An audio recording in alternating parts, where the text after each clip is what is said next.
Jane Birkin, the English singer, actor, and Francophile canonized for her Spitfire 60s style, died on Sunday, July 16 at the age of 76, according to a report from Le Parisien.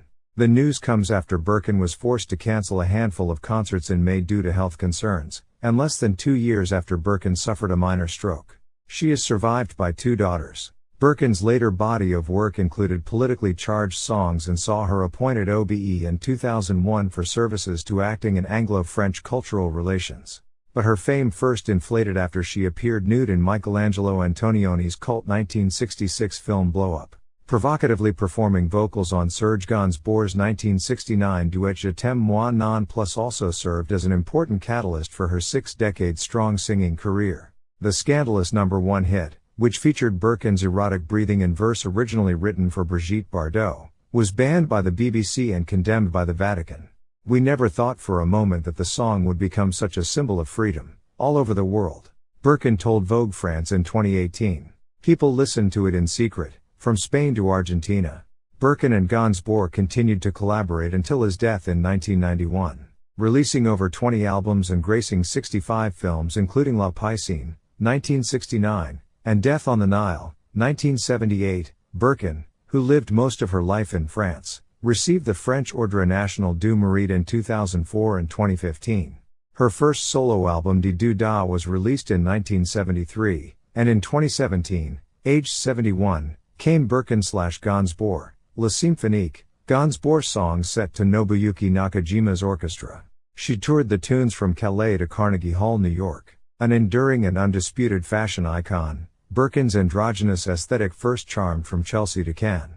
There were gilt mini dresses, laissez-faire men's shirts, bell-bottoms and braces. When I see photos of me in 1968, with my doll's eyes accentuated by eyeliner, the exaggerated mouth, and the fringe, I think they're horrible. She told Vogue France in 2018.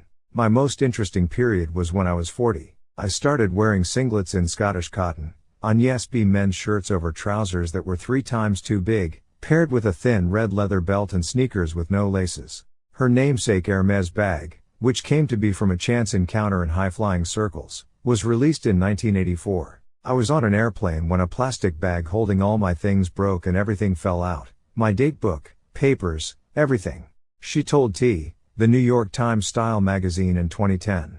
Just as I was saying how I wish Hermès would make a bag that could fit all my things, the man sitting next to me happened to work for Hermès. It was Jean-Louis Dumas, the head designer. They already had the Kelly bag, named after Grace Kelly, so he began work on the Birkin bag. I went down to the atelier and he had made it in cardboard. And we talked about it and I said they should make some changes, like making pockets bigger. And that's how it was made. In 2015, Birkin asked Hermès to remove her name from its handbag following a PETA investigation into the manufacturer's alleged treatment of crocodiles and alligators. Her personal taste was more primitive. Her favorite carry-all was a Portuguese wicker basket purchased for under $10 from a London market, in which she would swing her second daughter Charlotte into Parisian nightclubs.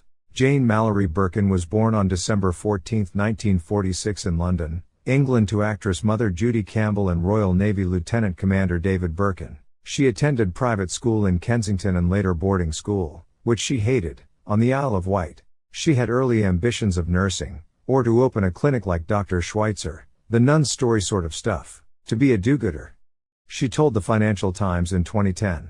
But fate stepped in and she first trod the boards in a Graham Greene play, carving a statue, alongside the late Sir Ralph Richardson, in 1964. She married James Bond composer John Barry, 13 years her senior, in 1965, with Newsweek calling him the man with the E-type jag and the E-type wife. Her first daughter, Kate, who died in 2013, aged 46, was born in 1967, but Barry left Birkin and they divorced the following year. In 1968, she traveled to France, taking a part in Pierre Grimblatt's Slogan, 1969, film, and fell in love with her co-star, Gainsbourg. It was very reassuring, after a disastrous marriage where they left you with your not even 1-year-old child. At 19, I thought life had ended really. Birkin told American Vogue in 2018. So when I went to France and met Serge, he made me feel wonderful, absolutely wonderful. He gave me confidence in myself and managed to efface all the pain from what had happened before, And I think I probably did the same for him because he had just gotten over a love affair with Brigitte Bardot. So, in fact, we were two rather miserable souls who picked each other up. And then a role in La Piscine, 1969, alongside Romy Schneider. The film saved me and enabled me to stay in France. She told Vogue France. I'd just finished Slogan and was due to go back to England. Serge was heartbroken and cried for a whole night, lighting his face with a candle so I could see his tears.